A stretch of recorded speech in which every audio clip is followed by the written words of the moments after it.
여러분 안녕하십니까? 오늘도 코로나 얘기를 해야 할 것 같습니다. 마스크를 다시 써야 하느냐 마느냐인데요. 사실은 써야 하느냐가 아니라 써야만 하는 상황이 됐습니다. 왜 써야만 하느냐고 묻는다면 코로나 확진자가 폭증하고 있기 때문입니다. 어느 정도 증가를 하고 있느냐면 평균적으로 10배 이상입니다. 지난 주말의 경우는 예전에 10,000명대에서 10만 명대로 증가를 했습니다. 세계적인 평균이 14% 증가 현상을 보이고 있는데 미국은 무려 149%로 다시 폭증을 하고 있습니다. 그만큼 위험하다는 얘기입니다. 이렇게 확진자가 폭증하고 있는 이유는 아시다시피 델타 변이가 확산되고 있기 때문입니다. 델타 변이가 가장 빠르게 확산세를 보이고 있어 델타 하고 있지만은 실제로는 다른 변이들도 상당히 감염을 부추기고 있습니다. 코로나 변이들이 무려 8개 정도 됩니다. 이렇게 변이로 인한 감염자들이 폭증하고 있는데도 마스크를 쓰지 않는 분들이 많습니다. 답답하기 그지없던 마스크를 던져버려서 속이 시원했는데 그런데 다시 마스크를 써야 한다는 것이 불편할 것입니다. 그래서 그런지 요즘 공공장소에 가더라도 대부분의 사람들이 마스크를 쓰지 않고 있습니다. 코로나 사태가 시작된 것이 중국 우한에서 2019년 12월 1일에 첫 환자가 발생을 했습니다.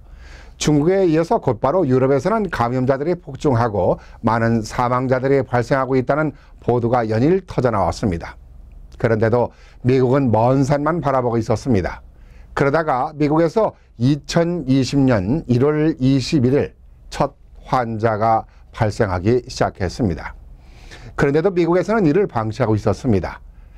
다시 확진자가 폭증하기 시작하니까 3월이나 되어서야 코로나 방역을 준비하기 시작했습니다.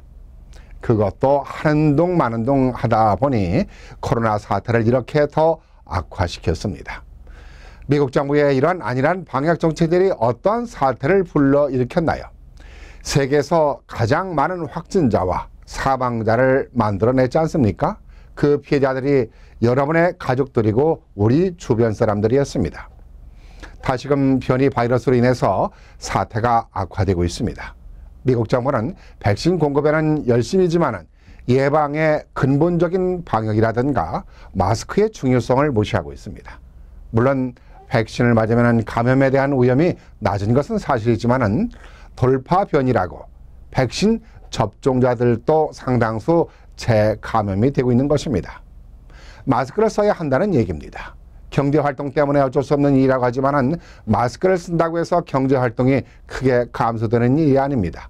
오히려 마스크 사용을 의무함으로써 코로나 확산을 막을 수 있고 경제활동도 위축되지 않을 것입니다. 플로리다주의 경우는 하루 확진자가 무려 2만 명이 넘습니다.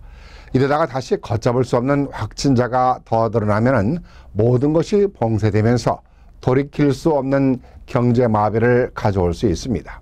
그 피해가 또 우리들이고 서민들일 것입니다.